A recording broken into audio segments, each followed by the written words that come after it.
Hi, everyone. I just wanted to come on real quick before you start listening to this episode with Célestine, where we talk all about epilepsy, the UK healthcare system versus the US healthcare system, and some real big surprises I did not know. We also do absolutely discuss politics here, so if that's not your thing, this might not be your episode. I do need to give some trigger warnings here that we do discuss suicide and we do discuss pregnancy, loss, and abortion. If these are issues that are not for you, you can feel free to go ahead and skip, move on to one of our other episodes, but I do recommend this episode a lot. We also discuss childhood diagnostics, what it's like to go to school when you are disabled or have questionable health, and we talk about what schools, parents, and friends can do to help out people. And I think it's an important episode. I just did want to come on for those trigger warnings. If you do have depression or suicidal thoughts, first off, you are loved, you are important, and you are needed here. If you need extra help, please feel free to try the dialing 988. That is a suicide and crisis lifeline. Thank you so much. Be kind, be gentle, and whatever way it looks like to you, be fierce. And I hope you enjoy this episode. Hey everyone! Oh, don't get scared. It's fine. We are very friendly here. I'm here with Celestine. I'm going to call her Celeste as she told me I could just because I have 3 brain cells. None of them are talking to each other today. And Celeste has been an angel dealing with all of our reschedulings, and I've been very excited to get to talk to her about epilepsy, chronic illness in the UK, and how that differs from the United States, where I am. If you can hear the terror and sarcasm in my voice, you will totally know that I live in the United States right now. And so I don't even know where to start. Epilepsy is normally something that you are diagnosed with. I know I had the test done when I was a kid. Is that when you were starting to work on that? Yeah, so basically what happened is I started just my body and just reactions to certain things started to change. My eyes would flicker. I was in 6th grade and I could feel something was wrong with me, but it was really difficult for me to really explain it. And at that time I was in drama school and I was a very dramatic kid. And so my parents didn't really believe that something was really going on with me. Bless them, like because I was always kind of acting. So the eye flickering, the thing that they didn't really get it, to be quite honest. And it lasted for a year, of me wondering what the hell was happening to me. And I know it's not starting off on the best happy note, but I got so overwhelmed with everything that's happening. I just swallowed a bunch of pills, actually. Yeah. And so I went to the hospital, obviously, like they had to pump my stomach and stuff. Whilst I was in the hospital, I got tested, and that's how we discovered that actually was an epileptic. Let's get back a little bit because this is Yeah. such a common thing for sick kids. Not just the attempt, I guess we have to like talk in a cutesy manner, which drives me insane, but unsubscribing from life. Many of us who have chronic illness, especially as kids, were very much in that boat. But also the medical gaslighting, not just from doctors, but from parents. And I am a parent. I'm a parent of sick kids too. I have a daughter who has chronic illness and chronic pain. And it's hard when you're a parent and you're on sleep deprivation and you're like, okay, but are you just not wanting to go to school? Like, I can barely handle my stuff. How do I, And so I have my own ways of handling that. But talk to me a little bit about like what you think would have helped you with your family and how that could have been more supported. And also you're young, you don't necessarily have a language for like what sick is, what the symptoms are. Like, how do you say my brain feels weird? Like, and get someone to take you seriously. Like, so let's talk through maybe some ideas and some ways that maybe we can help some other like kids and parents out to like come together and like take each other seriously. Like, is there like some sort of safe word we can use with our like young kids and teens? Like, no, this is for real. Like, I'm not trying to avoid a math test. Like, I'm scared for my life right now, Mom. Exactly. So, do you know what? I don't have a simple solution. I just feel like, in general, parents tend to think that kids are being overly dramatic. And I feel like always trying and sit down or tell them, make them realize that it's okay and it's gonna be okay, even if they can't express it well, or to say, if something's going on, you don't want to talk to me about it, but talk to a trusted person. I'm not saying like a psychiatrist, whatnot, but I just feel it's about I was not scared of my parents, but after a while, I was scared of annoying them so much because I knew something was wrong. And so, yeah, I'm not sure exactly what the magic, if there's really a magic to it. I just think, yeah, I think we should listen to kids way more and also maybe be less critical of people who want therapy or who have issues. The sense of like, also, I feel like there's a stigma around therapy with kids. That's how I lived it, or so maybe it's my education. And only after that I was diagnosed with my epilepsy and for me to understand what was going to happen, what the medication were going to do to me, etc., that's when I started actually seeing someone and talking about it and adopting, obviously. And yeah. What an amazing thing in here, because I don't think a lot of people consider this as an important step in the diagnosing of a child or a teenager is therapy. This is a kid whose entire world has changed. And no parent is, even if you are a therapist and you are a parent, you are not qualified to handle this. You need to get that kid help. Exactly. I think you do need help for these things, but since it's a bit stigmatized, then even children are like, oh, I have to go to the therapist. I have a problem. No, you are feeling something and you need to understand and explain what that problem is. And sometimes you can just go to therapy to figure out how to explain to other people how you feel and just have those tools to be able to communicate in the best way possible with the little words that you have when you're a child. I think that's more that the way of the path, I guess. That would be my idea personally, I guess. It's a really good path. I just want to point out real quick, I didn't mean to sound judgmental for anyone listening. I am in the United States and I know how expensive that is. And I know that there are parents there who are like, I just spent $40,000 to get my child diagnosed. I cannot afford $300 a week. And I hear you, I feel that, and I'm not judging you. I'm just saying if it's a possibility for you and that's something that you can do, it might be tremendously helpful for your family. I wanted to talk a little bit, if you're okay with it, about your attempt, because, and we don't need to go into details about it. I just want to hear a little bit about some things that you think could have been done before and after that could have helped you. Because even as an adult, I have friends I am very worried about right now. I am deeply concerned about at least 3 people that I check in every few weeks, just going, hey, I'm really concerned and I love you. And I don't really know what else to say other than I'm concerned and I love you and I'm here. Do you have any insight on things that people can do that doesn't feel smothering but can be aware, alert, and at all helpful? I feel like that can come from your friends for sure. So friends who actually like, if you're concerned about a friend, I'm guessing that means you know that person really well. In my case, my best friend who I talk to on the phone every night for hours on end, she knew something was wrong with me. She knew. She actually pointed it out multiple times. She's like, Celeste, we're on the phone, and all of a sudden, you're not talking. Hello, hello, hello. And all of a sudden, I'm like, what were you saying? She's like, it's been 45 seconds. And she was scared. And so after a while, it was more about her saying, let's hang out a bit more often. Or about, I love to play guitar at that time. And she was like, come over, let's play guitar, let's take your guitars, let's go to the park. I feel like it's really about bringing that friend back. I think she just loves and who reminds her of who she is when she doesn't feel sick or down or depressed. All those things that you love to do that you don't do when you're depressed and you stay home and you don't eat or you eat too much and you drink or you don't drink or you get drunk or you get high or you do whatever the hell you can. I feel like a lot of people who have chronic pains do, let's say, not necessarily use drugs or alcohol, but as a getaway sometimes. I feel like that's the case. So yeah, I'm going all over the place. I'm so sorry. So yes.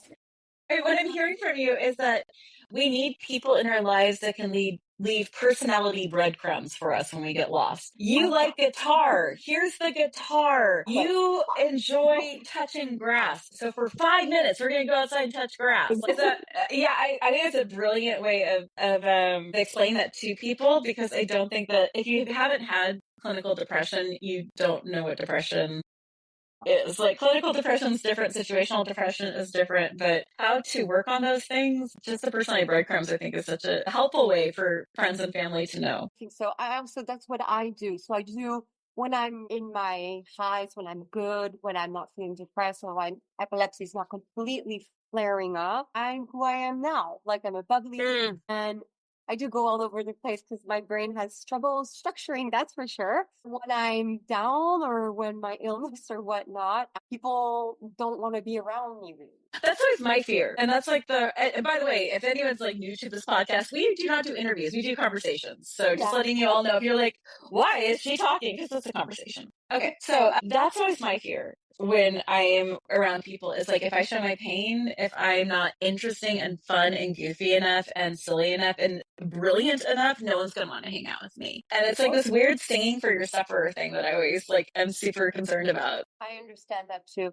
Honestly, I just feel like if at the end of the day, if people really, really, I was going to say if people really love you, they won't let you go. But I feel like sometimes it can still be difficult for some people. And I feel like it's just, about talking to them and being like, this is who I am. And it can be difficult for other people. And it's kind of like with me, it's like you're in or you're out.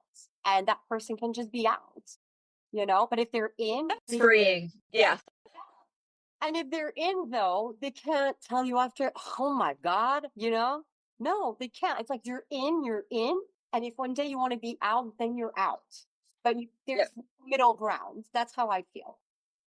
That sounds incredibly healthy boundaries. Like your generation, your generation and younger, I'm like, how did y'all learn boundaries? Because I was not taught those. They are fantastic. I am trying to learn them now as an adult. I wanted to really quickly just say something because I am a parent. I have raised sick kids. And I just want to say really quickly, because I think it's something that I see a lot of in other parents that concerns me. And it's this idea of like, they don't want to be fooled. And it's fooled by your kid is almost more important than your kid trusting and believing that they're safe in this. And for me personally, my family personally, I would have rather my kids fool me and know that I believe them than to go the other way. That's just because I was a sick kid who didn't get believed. So I might have gone too far the other way. I just want to throw that out there as a discussion. So you're a theater kid and you have this epilepsy.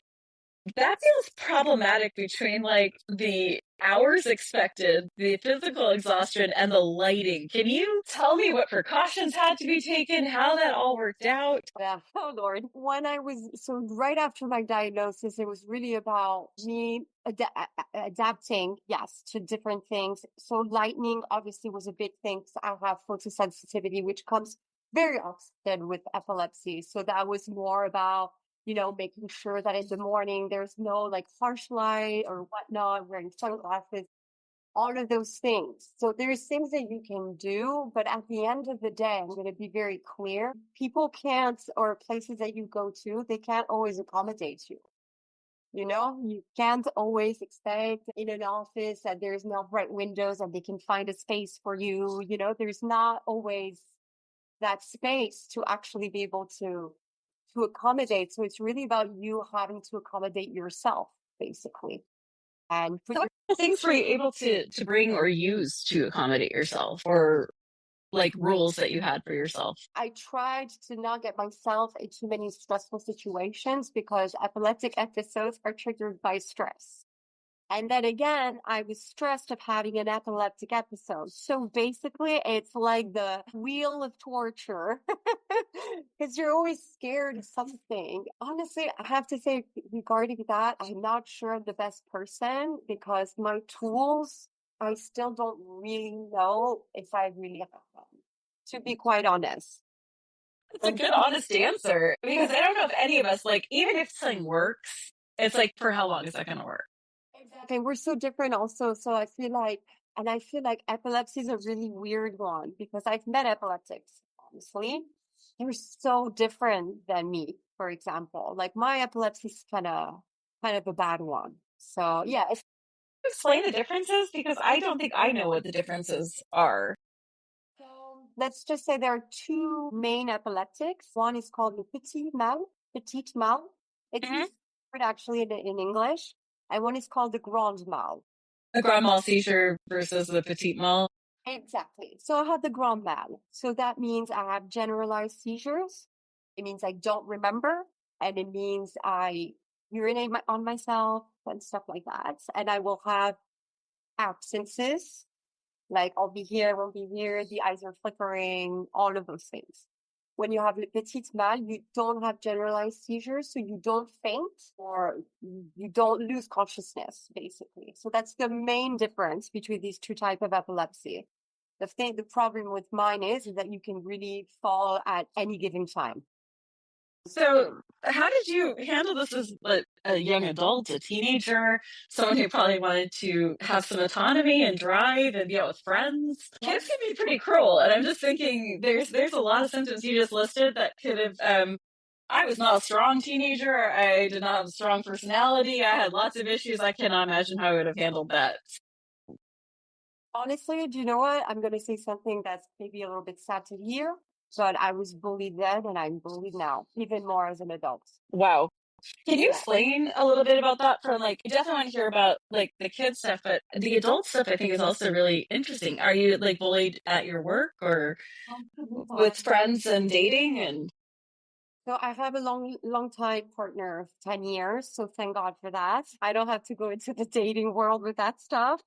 I told my husband, "You do not die. We don't divorce. I'm never doing this again, ever." You don't die, all right? Never. Yeah, no, you're not allowed. I'm sorry. Like, death comes for you. You say, "I'm sorry. My wife said no." Another time. Come back later. Yeah, later. At least like sync it up because I am not doing this. I understand that though. I get what you mean.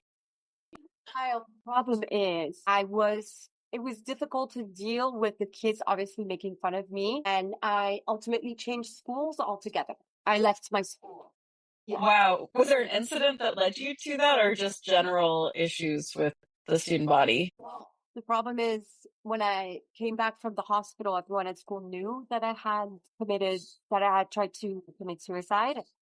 So there was that thing where, kids were just like mean, regarding that. And then there's the fact that I come back and I'm weird, even weirder. And so at that time, I just told my mom that I couldn't take this school anymore.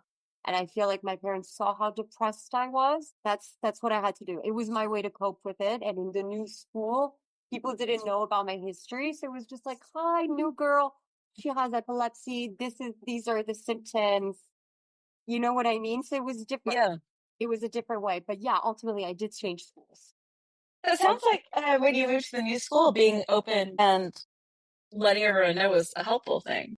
Absolutely. Absolutely. Because then it's more people are intrigued. You know what I mean? Oh, epilepsy, what is that? It was not cool. I'm not going to say it's cool, but it was. The Cool Kids Club. It's the seizure girl. T-shirts you need to make. Swear to God. See, hey, I was going to say something rude, but blah, blah.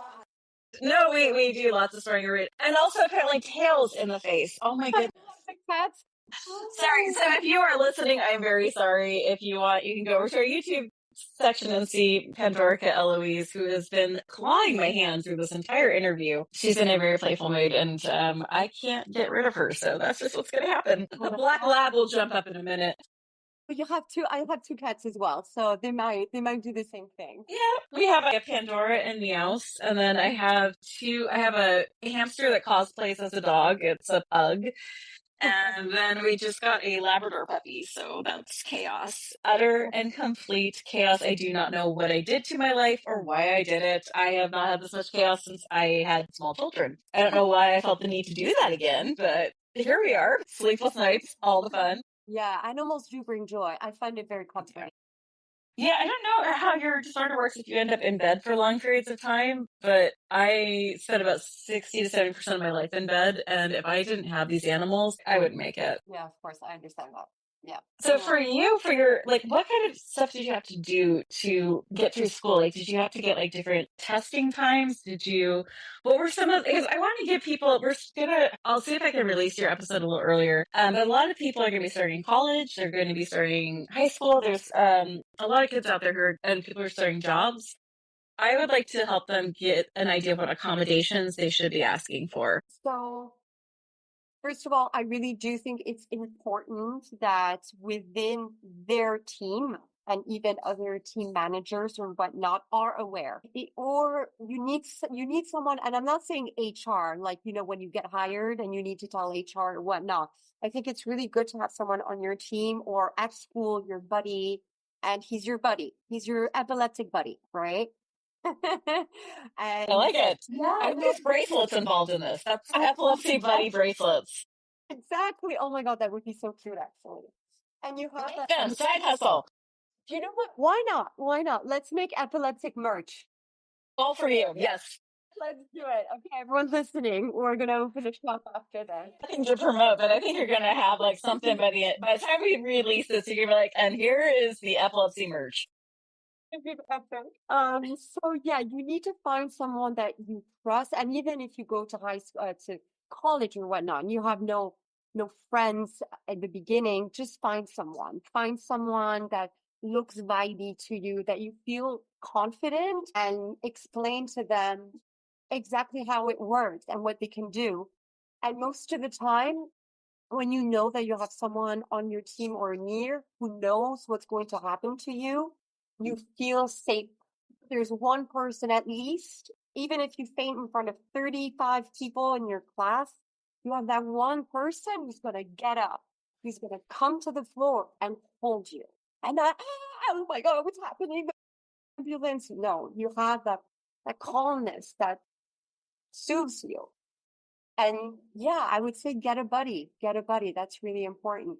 And then after, I just do really feel like it's important to, be careful where you're sitting, to make sure in your classroom, if there's big windows, tell your teacher that you have to either switch rooms or whatnot. You just need to, I think you need to speak up in general and not be scared of what other people are going to think. But I would say watch out for the lights and have trusted people around you who will know how to react to your epileptic episode. What are some of the ways that, because you discussed like that you can sometimes like lose bladder control, and I think as an adult we probably could handle that a little better. But if you're 12, and maybe I'm just old because I grew up before we had social media, and like the idea of someone reading your diary made you want to lose your mind.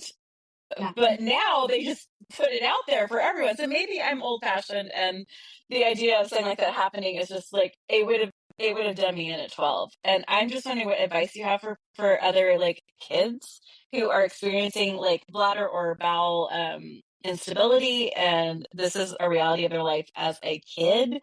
How they can handle like if something happens. What's your advice for a kid who's dealing with something like that at school, or for like as an adult looking back and going, this would have been great for the adults to have handled this way?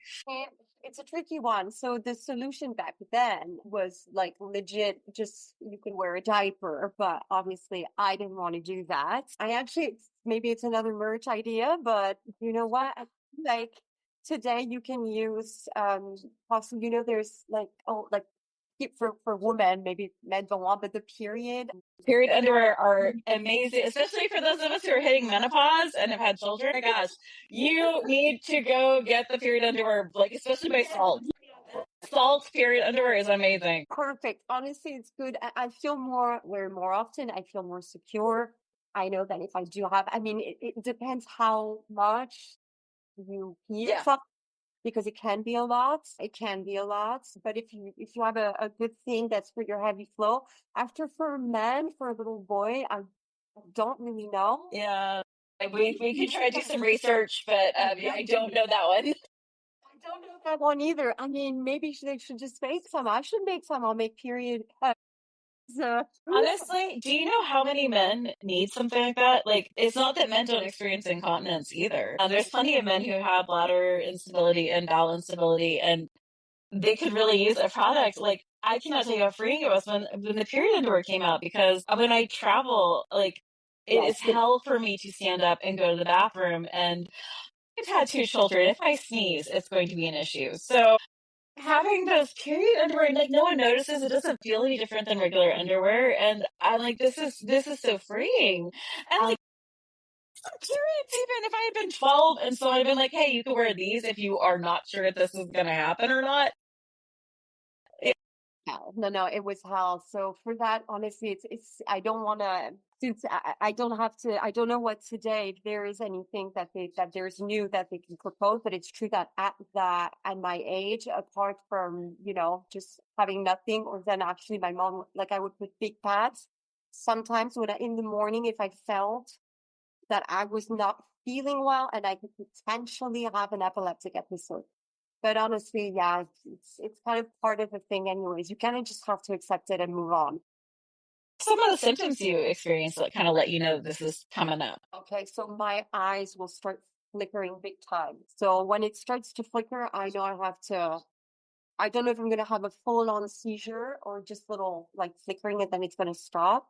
So it's that. And then my teeth start grinding. When it starts grinding, people know. And usually when I grind my teeth, I'm down. And then I'll wake up. And what's difficult is that the person doesn't remember. Mm. Panic when you wake up. So it's also good that people around you need to give you space as well. People tend to come near to you and want to pick you up or hold you. No. Like there needs to be calmness around you. Okay, let's break this down then for people, because chances are you might be like, even if you think epilepsy does not affect you, there's going to be an epileptic person within your vicinity who might have a grand mal seizure. Let's break this down. How, if someone starts having a seizure in front of you, what is the preferred way you want them to act? So first of all, you need to sit the person down anywhere possible. If it's on the ground, it's on the ground. It doesn't matter. You sit them down and you make sure that if they fall, so you put something, you take off your coat, you put it on a ball, you put it, behind, or if the person wants to lie down, make sure that head when the seizure really starts, if you tap your head, you can obviously have a really big accident if that happens. So people just need to be mindful of your head. That's very, very important. If it starts going full on, there's a lot of like trembling and shaking and everything like that. It's also to make sure it's usually the legs. Same, make sure you don't tap your legs. So most of the time when I have seizures and there's something around, I'll tap my legs and I'll have a bunch of bruises after. So not too cool. And I would say you just need to you need to stay next to the person, but not clutter them in a way, not clutter, but, be too much in their space. And what's really, really important with the grand mal seizures is that you have to time them. So if the person seizure for over a minute and a half, 2 minutes, if it's over that time, ambulance needs to be called. Okay. For that time, it can come and go. It can last 30, 40 seconds to a minute, and then you're back, but it can happen again right after. That's what's called. So sometimes you'll wake up from it, and then you'll panic because you realize that you're on the floor, and boom, you'll have a second one. So that's a really tricky thing as well. But yeah, you just need to, I would really say, make sure make sure everything is, secure, but without forcing the person either. You need to let that seizure happen and you time it. And after And that, time it. and you time it. Yeah, absolutely. And then what verbally is a good thing for someone when someone's coming out of the seizure and is feeling like really confused and concerned? Is there like a particular way that you want someone to talk to you to just explain, I'm here, this is what happened, this is who's been called? Most of the time, obviously, you're on the floor, so obviously, that you've had a seizure, you're epileptic, that, but it's This again. let us. But it's more about you don't know how it happened or when it happened. So you see the floor. So where are you? So it's like, Celeste, we've had an episode. We are here. We are on this street, or we were in this cafe. You remind the person of what they were doing before. So you put them back into that space before they broke down and had a seizure. Basically, that would be my advice. So how do you feel, as I feel like all of us have like something in the media that's like done our disorder in the media. It's, at least in my experience, very rarely based even remotely in truth. How do you feel your disorder has been shown in the media? Epilepsy in general, you mean?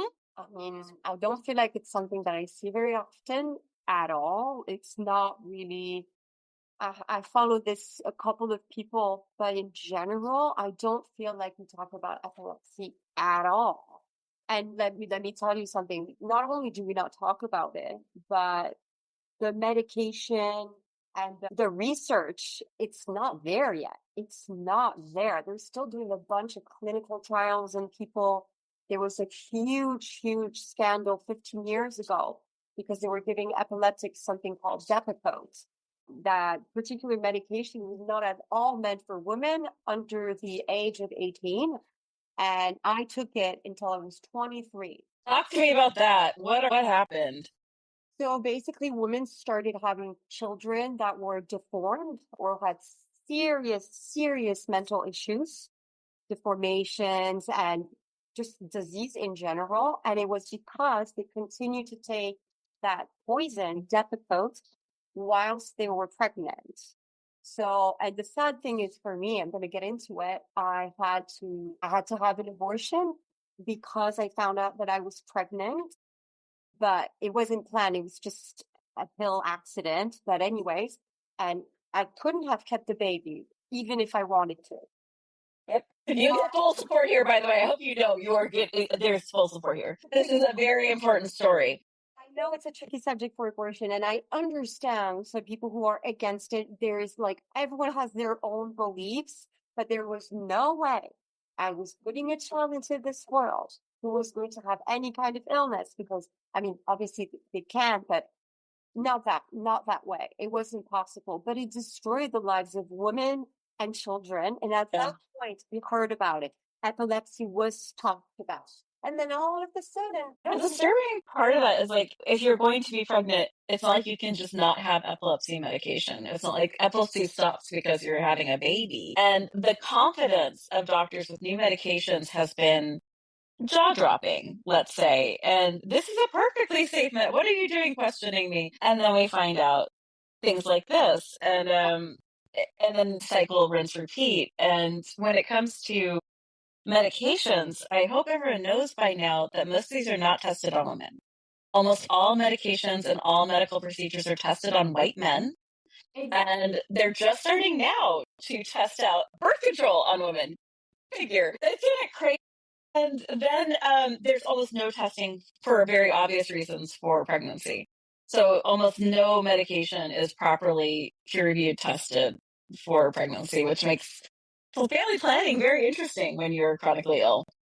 So in my case, it might not be possible for me to have a child. I don't think it's going to be possible for me because of the type of epilepsy I have, because there is no other medication that I could take. I don't take Depakote anymore, but it's even the one I'm taking now.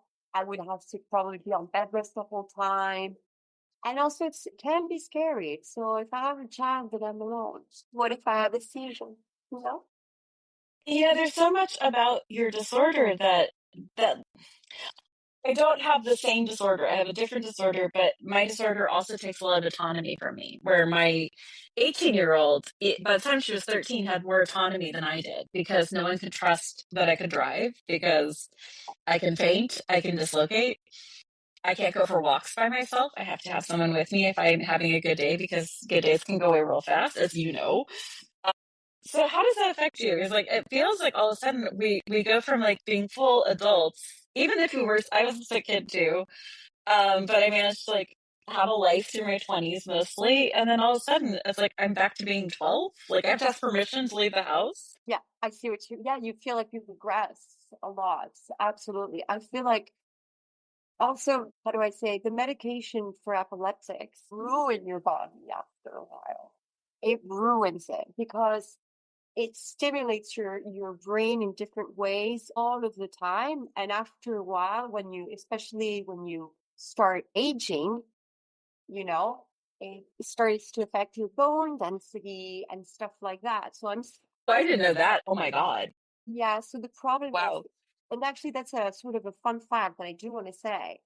Epilepsy also is a very weird one because usually no one's born with epilepsy, by the way. No one. You become epileptic. And the weirder thing is, most people are you stop being epileptic, basically. Sorry, I don't have the right word in English. So it comes and goes, basically. It'll just disappear one day. Most epileptic. And I'm a weird one because that's why my case is a bit specific and my epilepsy is a bit tricky. It's because, so now I'm 37, so I've had epilepsy for almost like 30 years. And I've been taking that medication that I'm not supposed to take at all. 27 years. So it's a weird one. It's a really weird one. Like the brain, it's weird. It's a weird one. Is there any understanding of what causes it? So apparently it's trauma. Yes. Well, jeez. You think no one has anything to be traumatized about these days? Wow. Yeah, it's trauma. Apparently, it's something that happens in your chemicals that are in your brain. It's sort of like a coping mechanism in a way. Or Wow. for people, I know people who like abuse cocaine or stuff like that, where their brain just sort of like stops at some point. But other than that, it's a weird one to just be epileptic and then all of a sudden you're not epileptic anymore. It's a really weird thing. And so I've been sort of living, now I've lost hope, but for years I've waited for it to go away. That's cruel. That is cruelty. Horrible. It was really, that's the difficult part because you wait for it to leave and it never does. And now my doctors have said to me, it might not happen. Yeah, it is what it is. So now I feel like I'm also turning a point in my life with my illness where I'm like, this is going to be forever, Celeste. So now just own up to it. But it's taking me all that time. So how did you prepare for this? Like, you don't know how long it's going to last. You think maybe it might go away. But you got diagnosed at an age where most people are starting to consider, like, what do I want to be when I grow up? What do I want my life to look like? So how did you prepare for this? Did you choose a certain career knowing, like, for me, like, I knew I was going to be disabled. I was told I wouldn't walk after I was 30. And so, like, I lived very specifically knowing that. Do you, like, was there things that you did or you planned for, careers you said no to and decided to do differently? That's a funny one. It's a very good question for me. Yay! It is. So the first thing, I wanted to be an actress. So I let that go because I mean, you can't, like, I was just too scared. So I stopped doing all of that for a long time. I stopped doing everything I loved for a long time, to be quite honest. And then later I decided that I wasn't going to let it stop me in any way, but I had it was difficult for me to prepare, as I said, because I really felt like it was going to go away. But all of the things that would put me in front line, like singing or acting and all the things that I wanted to do, I was a swimmer. I couldn't swim anymore. I had to stop everything. So I was in denial for a really long time. So I didn't do really anything about it for a very long time. And ultimately, I'm a photographer today. And so I went to photography school. And obviously, it was tricky because there's studios, because there's flashes and everything. And actually, it felt freeing because I came to school, I have epilepsy, some things I won't be able to do, and that's okay. And it forged also who I am as a photographer. I do black and white portraits of people on the streets. No light, no artificial, just a feeling. And I think the fact that I, I have it stimulated my sensitivity. It made me very sensitive to be epileptic because I hated people who make fun of me. And also there's something about the medication that's really important to understand.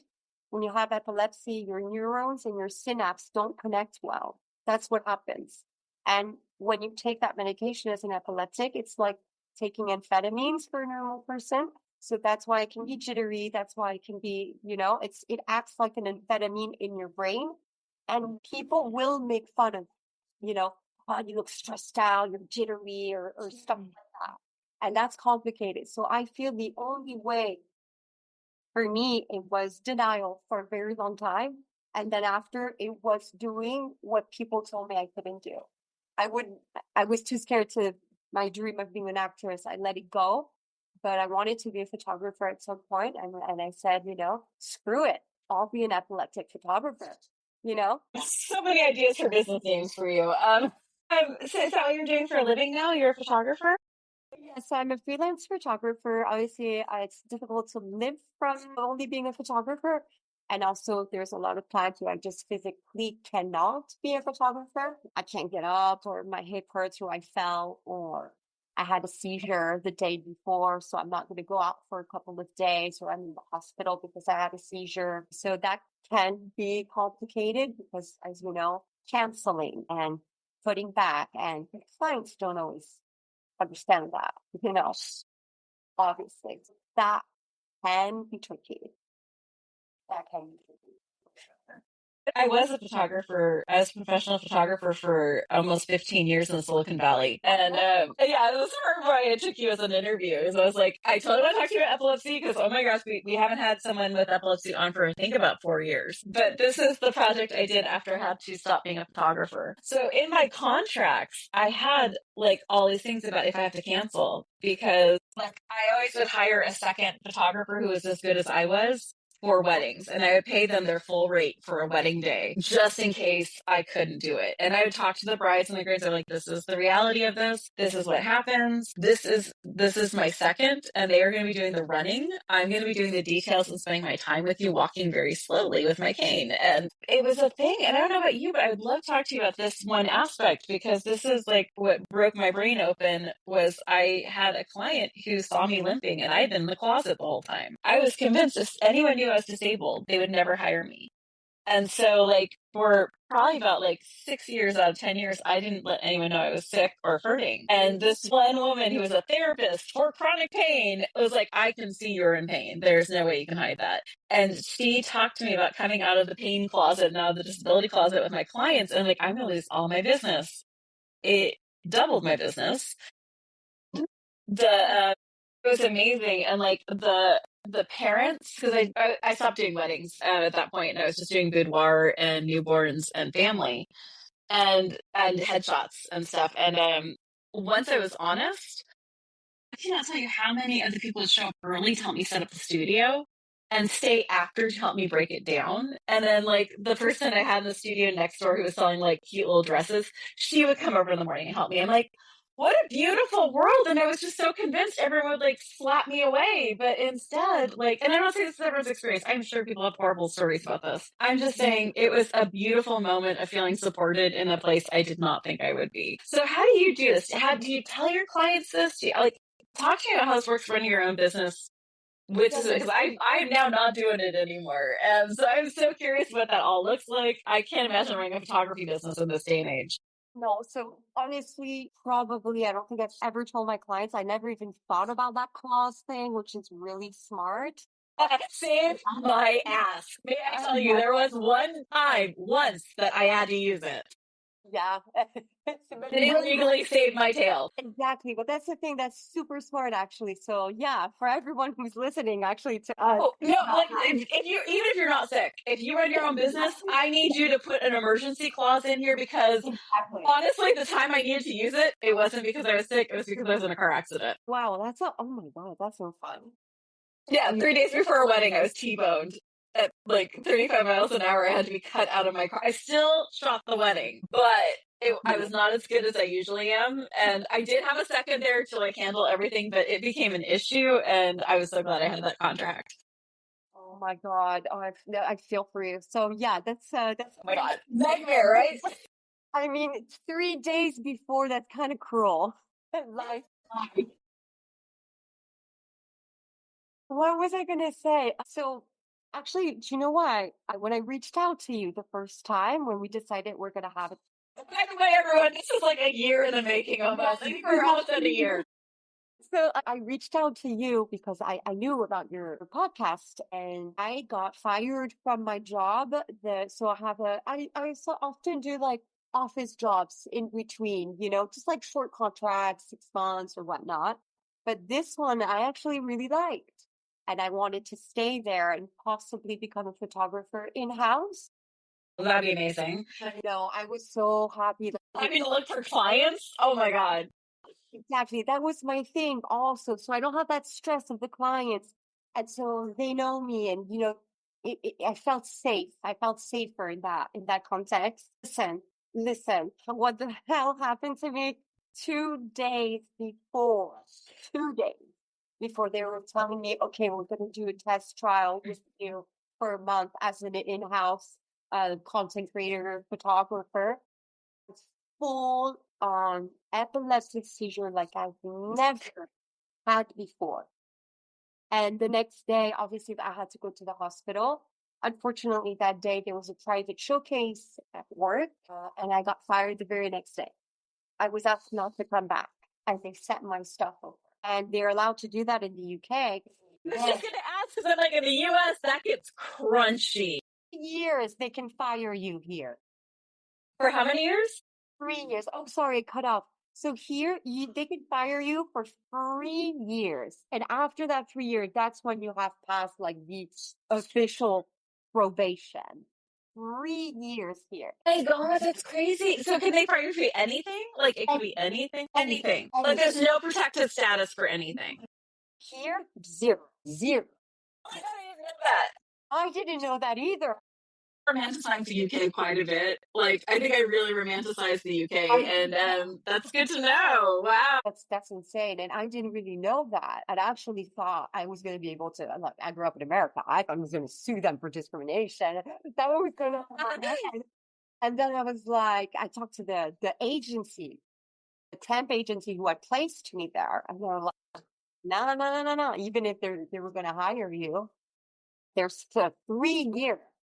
So now at this point, when I'm telling you, I'm scared to get a new office job because, yeah, I will have an epileptic episode at one point or another. There's no going around that. If you tell them at the interview, you don't get a call back. I've never gotten a call back if I said it in the interview. And then I usually don't put it in my health form when I feel like some people might, when I'm not sure. Like, I'll make my mark in the company and then I'll tell them. Do you know what I mean? So that happened to me as well. I hear you. And then here in the United States, we have the extra issue of having RFK Jr. as the head of our health services, who doesn't want us to have any of our ADHD meds, any of our pain meds, any of our meds. And so a lot of us are getting very concerned about what to put on any form, even with our doctors, because they're trying to create databases here in the United States of all of our medical issues and who's on what meds. And this is getting horrifying. I know I make a lot of jokes, but we're terrified here. Like, I cannot sugarcoat how scared we are. I didn't know it was, I didn't know it was like that bad. I mean, healthcare in general in the United States kind of sucks. Yeah, when you were saying call an ambulance, I'm like, maybe when the person wakes up, ask them if they're okay with that, because it was $4,000 for me to go 1 mile in an ambulance with no help. Like, I didn't get any meds in the ambulance. I got nothing. Like, I just was driven from point A to point B, and it was $4,000. And then my insurance was like, you didn't need your insurance can retroactively deny your ambulance ride, by the way. So you could feel like you really need an ambulance. And this is why here in the US, a lot of us take Ubers to the hospital. Most of us will just take an Uber or a Lyft to the hospital because you don't know how much the ambulance is going to charge. You don't know if your insurance will cover it. You have no way to get pre-approved for it because it's an ambulance and it's an emergency. The worst is the helicopters. So here in the US, if you need to be airlifted, find another way because it's $40,000 and your insurance will not cover it. You'll be fighting it for at least 3 years. Dollars. So here, obviously, it's not at all that bad, but fun fact. Don't let Boris touch your insurance. Every time, I'm so fascinated by your politics. I watch BBC News all the time. I am watching everything that's going on. I'm like, oh my God, y'all need to scream about the NHS. You need to be like body blocking these politicians from privatizing. Bad. No, sorry, UK, but NHS, but fair enough, they have no funds or whatever, like most. None. They have zero, but yeah, it's crazy. See, I've been waiting for a dentist appointment for 8 months, and I'm getting it finally next week. I could go private, obviously, but it would cost like huge. So via the NHS, 8 months for dentist, and I literally have like an abscess that I've been living with, and every time. Oh my God. I know, they're like, just take 10 pain meds. Yeah, guys, like, how much pain meds can you take? Can one take?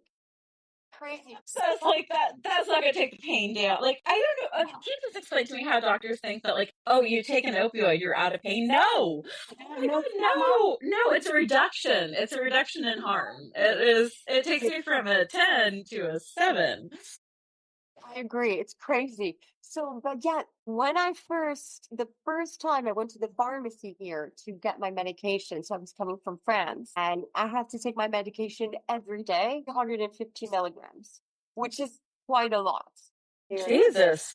Yeah, it's every morning for all my life now, apparently. So if you don't have epilepsy that's bad, like really bad, like mine, you have to pay for your medication. So I pay zero because I'm considered a handicapped person. So I got my meds for free 100%. Like I go to the pharmacy, they just give it to me for zero. But before I was officially declared as a handicapped person and had that right, for about a month of meds, it was like 400 pounds. It's still staring at you in American, because that would be like thousands. Yeah. So, But no, like, it's totally unfair. Please don't get me wrong. Like, I totally hear you. It's unfair. It's unacceptable what you were dealing with. But like, still staring at you in American because it's still not that much. Okay, yeah, I see what you mean. But I'm more thinking about like I was fortunate enough to have my partner, who could support me financially. yeah. Who's not working. But what if you're young? What if you're poor? Do you know what I mean? Like, what do you do? It's like you have to be really highly epileptic to get it for free. But what about the people who are just medium epileptic? Oh, you're medium, you're fine. I'm just telling you that you all in the UK need to take notes from France, and y'all need to like step up the way that you like protest your politicians. Like, it needs to get more Scotland. You guys need more Scottish like vibes because it's a lot of polite to people who are really doing you all harm. Honestly, you know what? They're like the English in general are overly polite with saying, screw you in the background. Boris Johnson seems to be able to walk around London just fine. I'm not advocating anything. Please do not get me wrong. I'm not advocating anything. I'm just not advocating making people comfortable who are doing horrible things. I think, hey, you're a wanker is a perfectly acceptable greeting for Boris. That's my British. That's the best British I can do. And I will not do an accent. I got clocked as a Californian at the, what's your major train station? It was at Paddington or something. It was like super loud. And I was talking to my son and I was just chatting with him. And like someone came like walking around the sweetest, most lovely British accent. I was like, California? I'm like, yep. Did you want to guess Bay Area? Yeah, that's me. Yeah, okay. Didn't know how that much of an accent, but I got clocked so fast. Oh my God, yeah, not make fun, but like they exaggerate the American accent a lot. Yeah. But our accents are so varied. Like, I live in California. You can go, like, from one city to the next, and we have totally different accents. Like, if you go, like, South Bay, North Bay, East Bay. There's so many different accents, even from East Coast to West Coast. Like, there's so many different accents. In London, it's down to the street. I just got back from London a little while ago. That was a wild experience as a disabled American being in England. I was like, this is... And then we went up to Scotland, which was even more different than London. But y'all have way more access than we have here. I could get around in my wheelchair so much easier than I could here, even in like a San Francisco area. I was shocked and amazed. I could get my pills over the counter, which was, I am in the middle of a nightmare with my pain clinic, and that there was no humiliation exercise that I could just go in and go, hey, I'm in a lot of pain. What can I take? And they're like, here. And I'm like, oh my goodness, that's a new experience. Public transportation, so good. Like, I didn't have to try to walk around. Like, there was a wheel around. Like, there's public transportation that worked. Like, yeah, I was ready to move. By the end of our trip, I was like, so, honey, can you get a transfer from your job to Scotland? Would be great. Can we do Scotland? I love Scotland. Beautiful. It's absolutely beautiful. But I do agree that in general here, there is an empathy for the handicapped more. feel than other places. But it depends what handicap I feel also. But if, in terms of like being mobile, it's true that it's better. It's way, way, way better here than even better than in France, better than in a lot of other places that I've been. I really do agree with you. They're very good with taking care of their handicapped.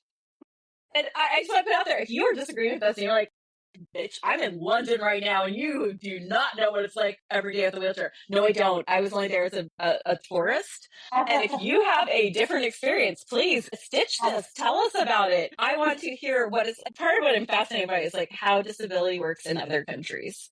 I find it really interesting and different states in the United States because it is very different state to state here. And wow, I was blown away by Edinburgh. Like I say, I can get I was so happy. A total side note, I actually applied for the college, so we'll see what happens there. I applied for the PhD program, so maybe I'll be over on your side in another year or so in the PhD program. Perfect. We'll manage our pain together. We'll be pain buddies. We can wear t-shirts. It'll be great. We'll have all the merch. It'll be wonderful. We're going to create the boxers for incontinence in children. Oh my God, do you know how life-changing that would be for kids? Like just doing like even like for everyone, like unisex stuff. Like there's so many adults that I talked to who were sick as kids, and that was just their worst nightmare was like in class having something happen. Very embarrassing. It's very, very embarrassing. And also it can shock people.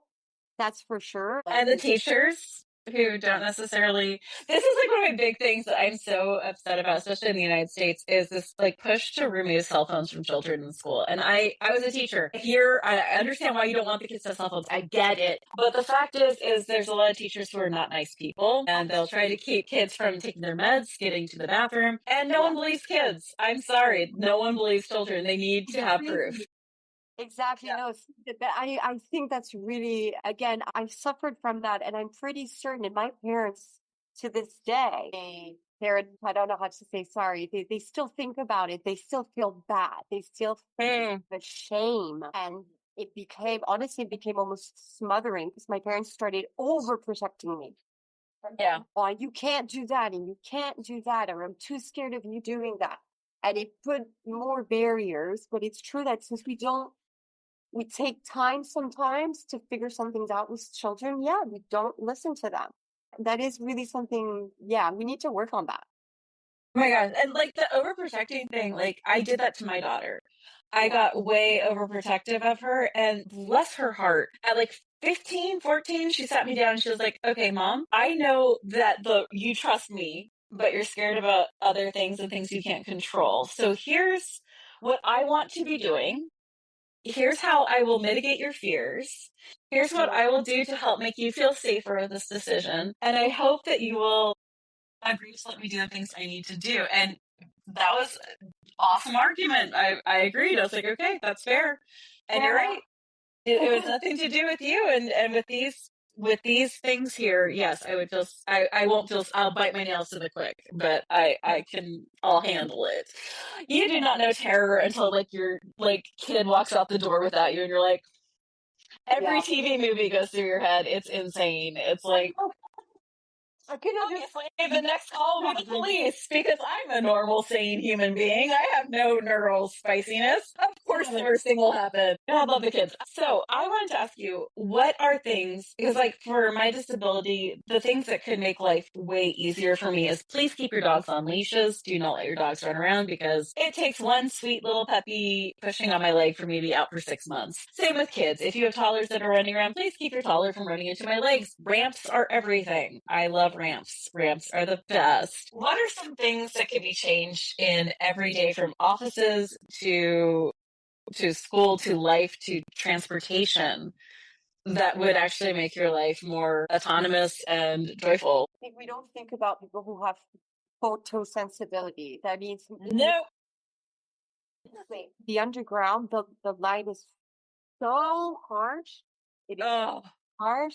And I feel like in general, people can be sensitive to sound, to lights, because it can be sound after a while because I feel overwhelmed.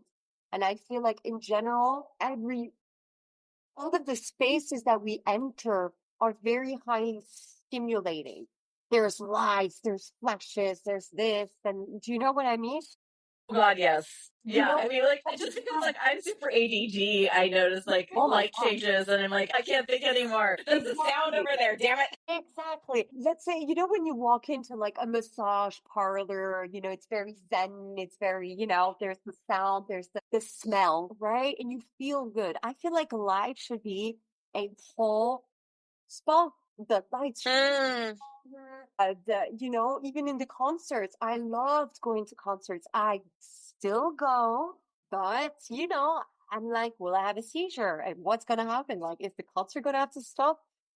You know, have all these things. But I understand. So, like, a concert is a place for flashing lights and stuff. I get that. So that's fine. But I mean, in general, I really think we don't think enough about people who are sensitive to light, to sounds, and life is it's too much. I mean, in that sense, you know, and I feel like you should have, even at work, have like rooms with dimmed lights, not so Mm. Apple one. I know that at Apple they have like those resting pods or whatnot. I think those things should be in every office. When you have a chronic illness and all of a sudden your legs don't want to work or your arms start spazzing out and you have your colleagues, are you okay, Celestine? I'm fine. I'm fine. Very well. You're right, my love. And you're like, yeah, I'm fine. I'm fine. You seem really stressed. And you're like, I'm fine. And after a while, But if you keep asking me, that's definitely going to get interesting. sorry, listeners, not shut up. And it's really cool to have someone who's concerned, but people, I feel like in an office, if you have or even if you don't actually, everyone in certain moments of the day or whatnot can have, you know, an issue after trying. But yeah, it's difficult to convince the world to accommodate for, you know, a minority of us, basically. But yeah, the thing is like everything you're asking for and everything I've always asked for is universal design. And it means that it's not just that we can use it and be a part of things. It means that it's easier for everyone and safer for everyone. Yeah, I agree. And that's where it's like that's what I always try to like hit as hard as I can when I talk to politicians is this is an issue that can benefit everyone. Absolutely, because it's, yes, I agree. I agree that we should, when you say accommodate, I think that's the word also that doesn't work because you feel like you have to ask for something that others don't and it can have to accommodate you. You know what I mean? Yes. Like also the way we use certain words for certain things aren't the best also. I mean, I don't know exactly how to explain it well, but in the sense of like, I think just life should be comfortable in general, a bit more comfortable for everyone, because a lot of people are unwell for so many different things. And for us, when we have disabilities as well, like mine, like if I ask someone if I can sit down in the underground and I don't have my handicap card, they'll look at me like, what's wrong with you, lady? Yeah. No, wait, are they polite about it? Is this like a polite thing? Because like I get yelled at in the United States. Are like do they just like glare or is it like do you actually get like assaulted? No. I've already been like literally told off by people. And then I was like, okay, that's fine. So it depends. Most of the time, the person behind or next to them will be like, you can sit down, you know, like feeling a bit nervous or whatnot. Yeah. Nice. But since I don't look particularly sick, people are just thinking, oh, this bitch just wants to sit down. Well, You don't know, like someone could be perfectly healthy and like be like a service worker and has been on their feet for 14 hours and is like taking care of a baby at home. Like you necessarily have to be disabled for like to be in pain and need to sit down. Like exactly. to have like a server's area versus like white collar, you sat on your tail all day. I agree. So Yeah. there's the handicap spaces, obviously, in the underground, but everyone uses them. You know, no one actually respects the handicap place thing. That is unfortunate and weird. It is. Yeah, I have a lot to learn about the UK. Maybe I might be living there, but I have a lot to still learn about it.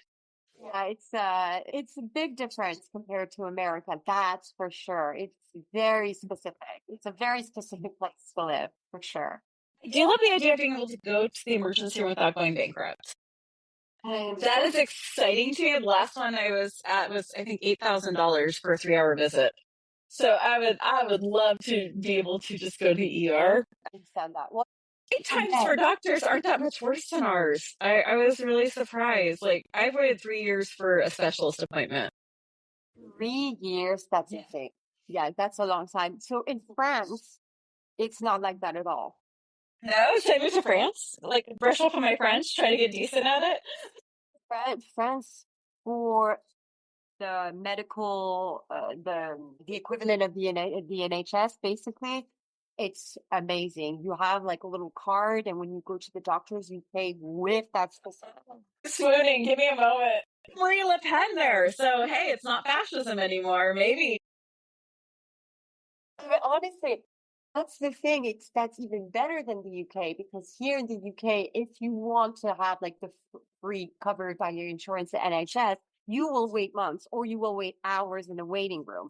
But in France, you can go to any like doctor, any of them, like a private doctor, call them up, you get your meeting, and then you go with your little green, it's actually carte vitale, it's called, and just you put it in. And so sometimes, depending on if it's a specialist, he'll just say, "Oh, so my price is 80, but then you answer the card, it's going to be for $4, please." You are literally killing me right now. So it's true. I understand that. Honestly, when you're ill, like you are like when you have to have a lot of like doctor's appointments, specialists, and meds, etc. I feel like America is really the worst place to be. I mean, we do have the access to healthcare, maybe not the worst. Maybe not the worst, but it's not good. Only another country that charges the way we charge, where people are going to choose, where people choose right now between their insulin and their rent.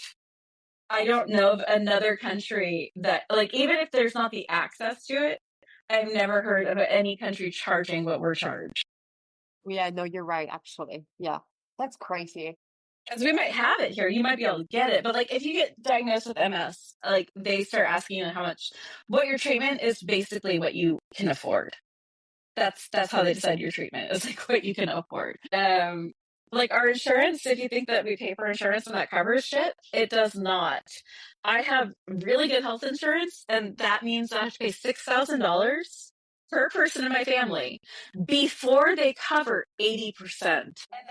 80% of who knows. So here, let me give you like a wonderful example, just so that you're really scared, because I know all of you are not traveling to the United States, and I support you all in that. Please don't. It's terrifying here. Let us try to figure this shit out, see if we survive, but you do not want to come here right now. And here's why you might want to really consider making sure you have other insurance if you come here, is that even if you have insurance, even if you paid your deductible, you don't know what they're going to charge you for everything. They can charge you $1,000 for an aspirin. Yes, that's happened. They charge new mothers to put their children on their chest. It's called a bonding fee. You don't know how much any of that costs. Now, you can then, like, let's say you have a surgery scheduled, and you're like, this is in network, the hospital's in network, my surgeon's in network.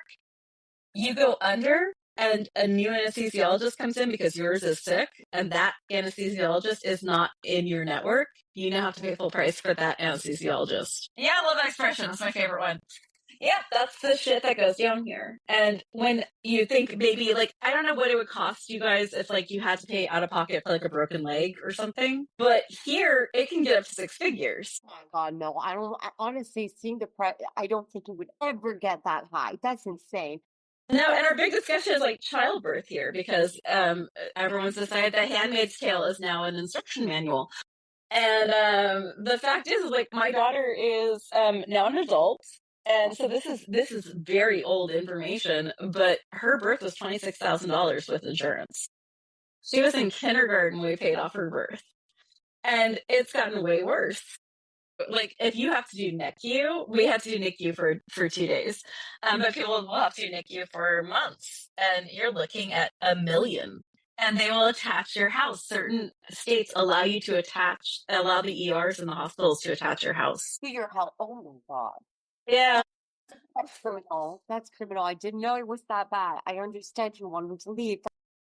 I've talked to people with disorders who have like left like Denmark for here, and they're like, we moved here for the medicine. I'm like, I'm sorry, did you understand what you were I understand that you were having to pay out of pocket, because there's definitely issues with the single payer health system. There are problems, I get that, but even with those problems, like, oh my God, we had to pay out of pocket. It's like, okay, but how much did that cost? How much was out of pocket? Oh, we had to get private insurance. It was $100 a month. I'm like, yeah, my insurance was $1,700 a month. That's how much I had to pay for insurance. And that was like 8 years ago.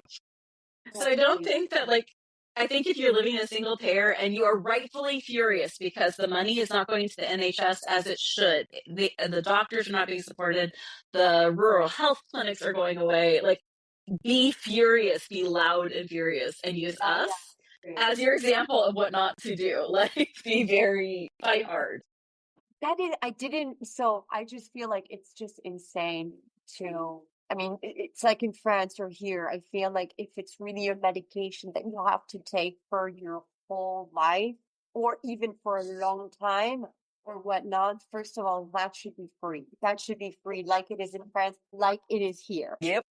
Insulin should be free. Absolutely. That's insane that it's not free. I've heard about all that. I've heard about that recently on. Oh, Trump just took out, like, Biden had put a cap on insulin for $35 a month, and Trump just took it out. But could you explain why he did that, or is Okay, so there's a lot of theories. Well, the fact is that all of our politicians have to constantly fight for money.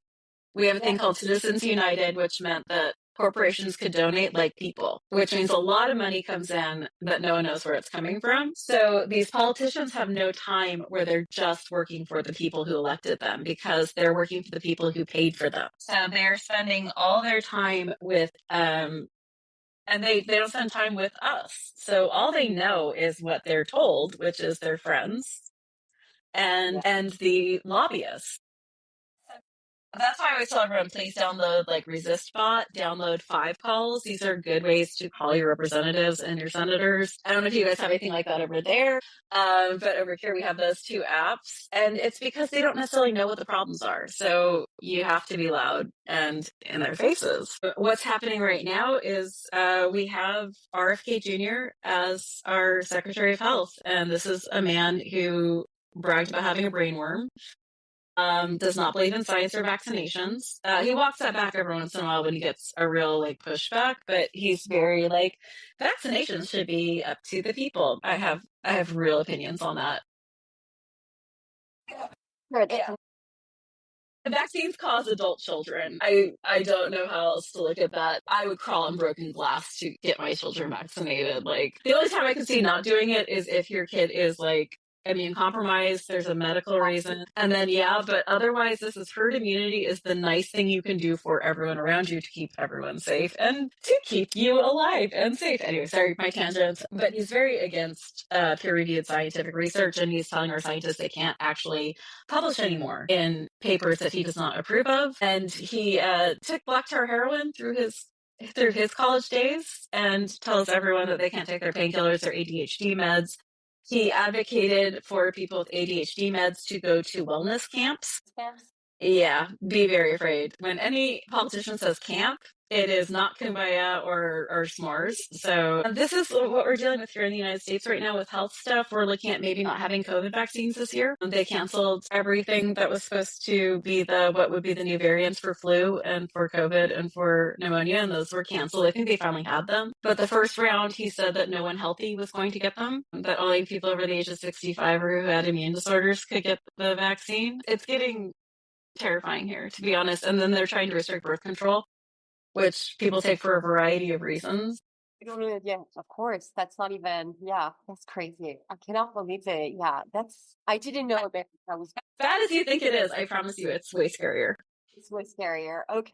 And you know what? I always thought about that. It's like when it's a white man who decides about women's right for abortion, the person who's on top of who's taking care of health in a country should know what it's like to even be sick a little bit. No, do you know what I mean?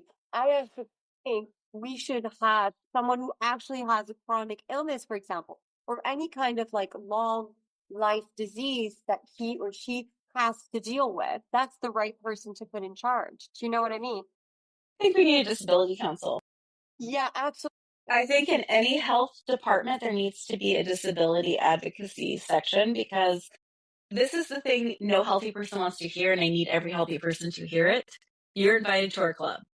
You will join our club either because you had a bad day or because you were lucky and you aged into us. But you're going to be with us. It will happen.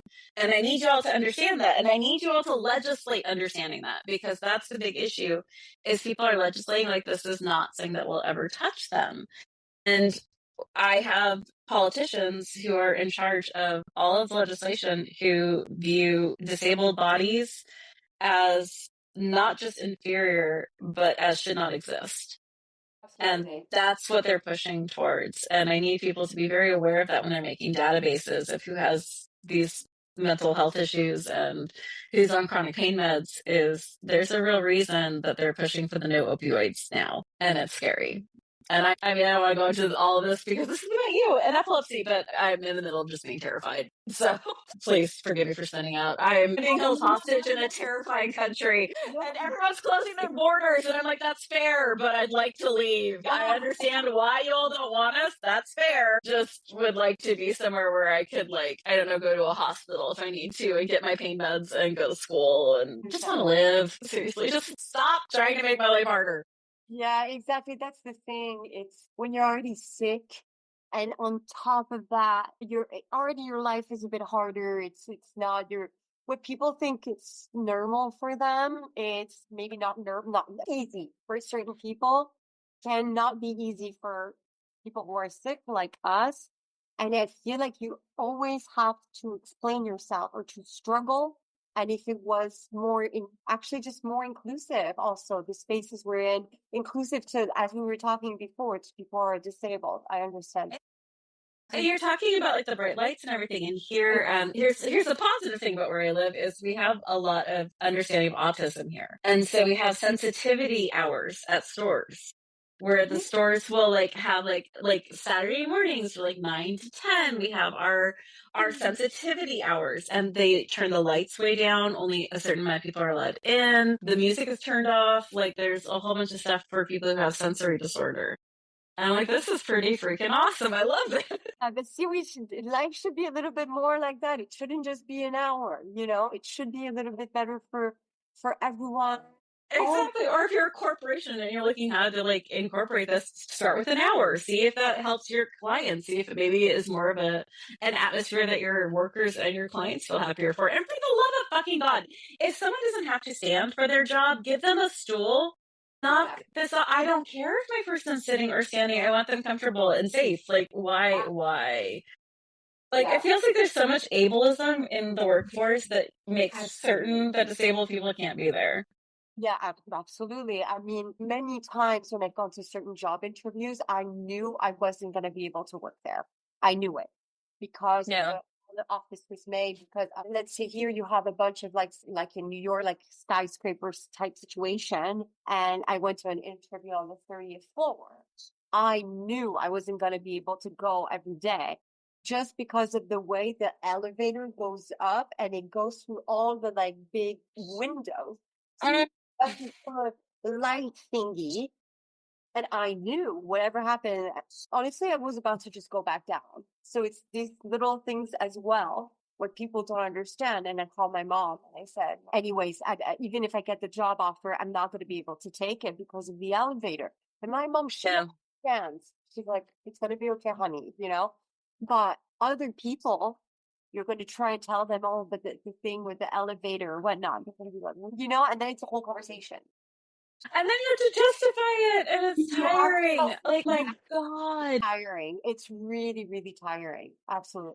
I mean, I can't tell you how many times I've heard, like, it's wheelchair accessible. And I'm like, okay, but you're going to answer a few more questions because your version of wheelchair accessible, my version, turned out that some people's version is there's 20 stairs to get to the room. But if you're in the room, it's wheelchair accessible. I found that out at like 10 o'clock at night in London. In London. Oh no, sorry. It's okay. I won't hold it against you. That was a shock. Like, and then you have to justify why. They're like, oh, but you can get out of your wheelchair and walk, so it shouldn't be a big deal. It's like, okay, let's take this from the top. Let's do the whole song and dance. I'll get out the top hat and a little cane and like Exactly. Yeah. let's do the suffering musical. We'll reach the musical, yeah. I know that dance. Don't worry. Well choreographed. Exactly. Kept you hostage for like almost an hour. And I'm so sorry. I was having way too much fun talking to you. No, it's fine. Don't worry. So, Maybe I'll have to come back on we'll find some excuse for you to come back. But I do have to take my meds and try to relocate a rib. it was so nice to talk to you. I'm so happy I got to meet you. Like, this is such a liberating conversation. I started this after the photography business because I'm like, my God, there has to be other people who are like stuck in bed who want to talk about experiences that we all share. So thank you for being so patient with me while I was like going through one chaos to another. Thank you very much, Monica. It was really, really a pleasure. Oh, you're so welcome. All right, everyone. I don't know the future of Invisible and Unbroken. We will definitely go through the end of 2025. I don't know what's going to happen in 2026, but we definitely have episodes through 2025. Try to be gentle on whatever it looks like to you. Be fierce, and if you have ideas of what you would like this to look like, let me know, and I will see if I can hire people for it, because I am getting too sick to run this. All right, everyone. I'll see you next month.